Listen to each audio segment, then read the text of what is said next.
కూడా ఒక ఆమె ఇట్లాగే అంది, నేను ఇంకా ఉండలేను బతికిపోయా. ప్రకాష్ రాజా ఉందా? బయట ఉంటే ప్లే చేయండి.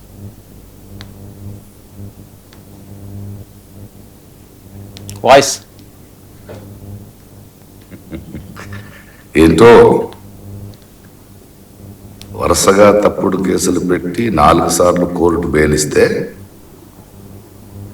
యుఏపిఏ వాడి ఒక యూట్యూబర్ని రిమాండ్లోకి పంపిస్తారా అంటే యువరాజుని ప్రశ్నిస్తే దేశద్రోహం. Very good. ఇది ప్రశ్నించే గొంతుల్ని నొక్కడానికి మీరు చేస్తున్న కుట్రమని అందరికీ క్లియర్గా అర్థమైంది. నెక్స్ట్ ఏంటి? క్యారెక్టర్ అససినేషన్.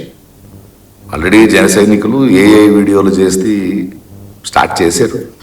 మీరేం చేస్తారు?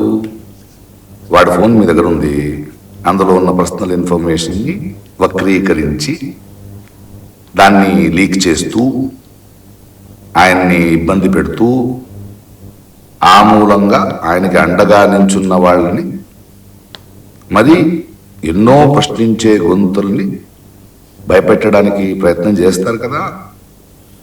దిగజారండి, దిగజారుతూ ఉండండి. ఎంత కింద దిగజారుతారో ప్రజలు చూస్తూ ఉంటారు. సరే, ప్రొఫెసర్ నాగేశ్వరరావు గారితో మీ ఆట మొదలయ్యింది. కానీ ఈ ఆటానికి ముగింపు ప్రజలే ఇస్తారు. ఖచ్చితంగా ఈ ఆట మొదలైంది, గేమ్ నేను అంటుంది అదే సెల్ఫ్ గోల్ అన్నానే. ఆయన ప్రజలు ముగిస్తారంటారు, నేను సెల్ఫ్ గోల్ అన్నా. దీన్ని మీరు ఇంతగా భూతద్దంలో చూపించేసి సోషల్ మీడియా ఇంకా చాలా కుట్ర జరిగిపోతుంది, దీన్ని మేము వెంటాడతాము అది ఇది అనేసరికి అంత ముందు కంటే కూడా ఇప్పుడు ఆయన దాదాపు వాళ్ళకు సంబంధించిన ఫోకస్ చాలా పెంచుతున్నారు. మీరు ఇవో కుట్ర అని, ప్రకాష్ రాజు కూడా కుట్ర అని మొన్న కందులు దుర్గేష్ మంత్రి చెప్తున్నది చూస్తే నేను చదివి వినిపిస్తాను. వర్మ మీరు కూడా చాలా మందితో యూట్యూబ్లో చేస్తుంటారు కదా. ఏముందంటే రావణ్ ఏమంటున్నాడంటే, సార్ మీకు ఒక లింక్ పంపిస్తాను, యూట్యూబ్ లింక్, దాని మీద జస్ట్ క్లిక్ చేస్తే చాలు డైరెక్ట్గా యూట్యూబ్లోకి వెళ్ళిపోయి జాయిన్ అనే బటన్ కనిపిస్తుంది, అది క్లిక్ చేస్తే లైవ్లోకి వచ్చేస్తారు. మీరు 7:45 గంటలకు వస్తే 8:45 గంటలు 9 గంటల వరకు మనం చేద్దాం సార్ అన్నాడు రావణ్. లీక్ అయిన విషయం ఇది, మహత్తరమైన విషయం సార్. అన్ని ఛానల్స్లో అందరము, మీడియాలో ఉండేవాళ్ళం అందరము లింకులు పంపించడము, ఇది ఒక్కడే అని చెప్పడము, జాయిన్ అనడము. సరే, ప్రకాష్ రాజు ఏమన్నాడు?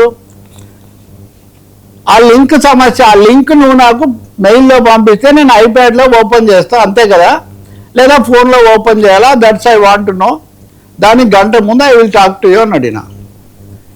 సరే, ఎవరినైనా మనం వీడియో లైవ్లోకి పిలుస్తా ఉంటే ఏమంటాం సార్, ముందు వీడియో పంపిస్తాం, మీరు కాస్త అంటే డౌట్స్ ఏమైనా ఉంటే మేము ముందు అడుగుతాము, లేకపోతే టాపిక్ ఏంటో చర్చించు. ఆయన ఓపెన్గానే ఇంటర్వ్యూ ఇచ్చాడు కదా సార్, దాన్ని ఒక ఆ వీడియో అదేనా వేస్తారా?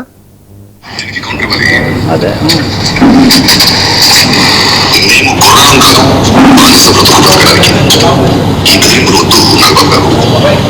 ప్రశ్నించడం మా హక్కు. ఏ నాయకుడైనా, నేనే నాయకుడు అనుకున్న వాడైనా సమాధానం ఇవ్వాల్సింది బాధ్యత. అర్థమైందా? పని చెప్పి పారిపోయిన వాడిని ఎందుకు అరెస్ట్ చేయట్లేదు రేవంత్ రెడ్డి గారు? అప్డేట్ చేయొచ్చా? సార్, అది కొందరు అమ్ముడుపోయిన మీడియాకి అంటే అది కొందరికి అమ్ముడుపోయిన అంటే కొన్ని పార్టీల కావచ్చు, అంటే కొన్ని మనుషులకు కావచ్చు, అమ్ముడుపోయిన మీడియా కన్నా. సో కొందరికి అమ్ముడుపోయిన మీడియాకి అని ఎవిడెన్స్ సార్. కొందరికి సమాధానం చెప్పబోతున్నాను. నిజం తెలుసుకోవాలన్న ప్రజలకి నిజం తెలుసుకోవాలన్న మీడియా మిత్రుడికి, మరియు కొందరికి అమ్ముడుపోయిన మీడియాకి కూడా. ఓకే, అంటే నిజం తెలుసుకోకుండా మీడియా మిత్రులు కొంచెం రెస్పెక్ట్ ఇవ్వాలి అందరికీ ప్రజలకి. నిజం తెలుసుకోవాలన్న మీడియా మరియు కొందరికి అమ్ముడుపోయిన. నేను చెప్తాను, అది కూడా ఉంది నా దగ్గర, మీకు చదివి వినిపిస్తాను. అది కూడా, ఇది ఆడియో లీక్. ఏముంది? ప్రకాష్ రాజ్ దీనికి కౌంటర్ ఇవ్వాలి, మేము గొర్రెలం కాదు, ఆయన వీడియోలో ఉన్నవి ఇవి, ఓపెన్గా దీంట్లో కూడా పెట్టినవి, మేము గొర్రెలం కాదు, బానిస బతుకు బతకడానికి ఈ బెదిరింపులు వద్దు నాగబాబు గారు, ప్రశ్నించడం మా హక్కు, ఏ నాయకుడైనా సరే, నేనే నాయకుడు అనుకున్న వాడైనా సరే సమాధానం ఇవ్వాలి, బాధ్యత ఉంది, అర్థమైందా? Just asking. ఇది నాగబాబును ఉద్దేశించి అనేది ఇది మీడియాలో జరిగింది. ఇది రెండవది, బండెక్కి పారిపోయిన వారిని ఎందుకు అరెస్ట్ చేయడం లేదు రేవంత్ రెడ్డి గారని ట్వీట్ చేయొచ్చు అని నాకు తెలియదు. బండెక్కి అంటే బహుశా బండి సంజయ్ని ఉద్దేశించి ఏదో ఒకటి కావచ్చు. రెండవది, అప్పుడు రావణ్ అతనితో అన్నాడు ఏమని, కొందరు అమ్ముడు పోయిన మీడియా అంటే అది తప్పుడు పదం అవుతుంది సార్. కొందరికి అమ్ముడు పోయినా అంటే కొన్ని పార్టీలకు కావచ్చు, కొందరు మనుషులకు కావచ్చు, కొందరికి అమ్ముడు పోయిన మీడియా అని పెట్టండి సార్ అన్నాడు ఆయన. అంటే ఇతను చేసిన దాని మీద అతని రియాక్షన్ ఏమని, కొందరు అమ్ముడు పోయిన వాళ్ళు కాదు, కొందరికి అమ్ముడు పోయిన వాళ్ళని వాళ్ళు చెప్తున్నటువంటి మాట. ఇది మామూలుగా ఏంటి అంటే, అప్పుడు ప్రకాష్ రాజు నిజం తెలుసుకోవాలన్న ప్రజలకు, తెలుసుకోవాలనుకుంటున్న మీడియా మిత్రులకు, ఇంకా కొందరికి అమ్ముడు పోయిన మీడియాకు ఓకే అన్నాడు ఆయన. ఇది ఇందులో నిజానికి అభ్యంతరకరమైన విషయం ఏముంది? ఇది పత్రికలో కూడా వచ్చింది. ఇది ఇందులో ఏదో చాలా రహస్యం ఉన్నట్టు, అంటే మంత్రుల స్థాయిలో వీటి అన్నింటిని కూడా పెట్టేసి ఇంకా చివరిది సరే ఇది కూడా ఉంది దాంట్లో. నేను చెప్పింది కూడా, లింక్ ఇన్ని గంటలకు పంపిస్తాము, మీరు ఎన్ని గంటలకు ఓపెన్ చేయండి అని. ఇవి ప్రకాష్ రాజు బహిరంగంగా చెప్పిన విషయాలే. ఇప్పుడు నాకు దీన్ని బట్టి చూస్తే అర్థమయ్యేది ఏంటంటే, ఇతను ఏదో పెట్టిన దానికి అతను ఒక సజెషన్ చేశాడు.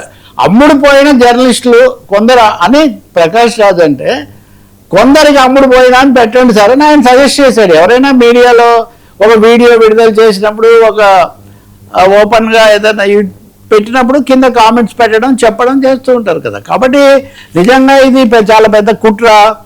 దీంట్లో వీళ్ళందరూ చాలా పాత్రధారులుగా ఉన్నారు. ఈ సంభాషణలో నిజంగా తప్పేముందో అర్థం కాదు. ఇప్పుడు ఆయన భార్య చేసింది ఇంకా చాలా తీవ్రంగా ఉంది కదా. ఇప్పుడు కేవీఆర్ ఈయన భార్య, రావణ్ భార్య, కేవీఆర్ భార్యకు కూడా ఇప్పుడు నోటీస్ ఇచ్చారు. కేవీఆర్ భార్య నిన్న నమస్తే తెలంగాణకు ఆమె ఒక ఇంటర్వ్యూ ఇచ్చారు. ఆ ఇంటర్వ్యూలో ఆమె వాడినవి బాగాలేవు, కొన్ని తప్పులు ఉన్నాయని కేవీఆర్ భార్యకు కూడా ఇప్పుడు ఒక నోటీస్ ఇచ్చారు. రావణ్ భార్య ఏమో ఇంకెందుకు మమ్మల్ని అందరినీ చంపేయండి అన్న పద్ధతిలో, ఆమె ఉద్వేగంతో, ఆవేశంతో, ఆమె ఒక బాధతో అన్నింటిని మించి ఆమె ఒక వీడియో పెట్టారు.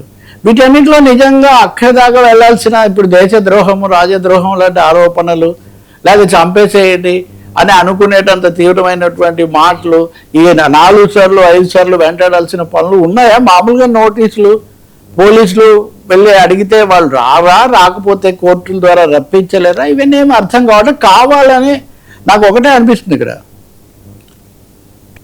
ఒకటే గ్రేట్. సార్ అది నేను మీకు ఒక లింక్ పంపిస్తాను సార్, ఆ యూట్యూబ్ లింక్. దాని మీద జస్ట్ క్లిక్ చేస్తే చూపిస్తుంది లైవ్ ని జాయిన్ అవ్వమని. అది క్లిక్ చేస్తే మీరు లైవ్ లోకి వచ్చేస్తారు సార్. మీరు 7:45 అట్లా వస్తే మనం 8:45 9 దాకా మనం వచ్చేసి what is there, what is wrong in it?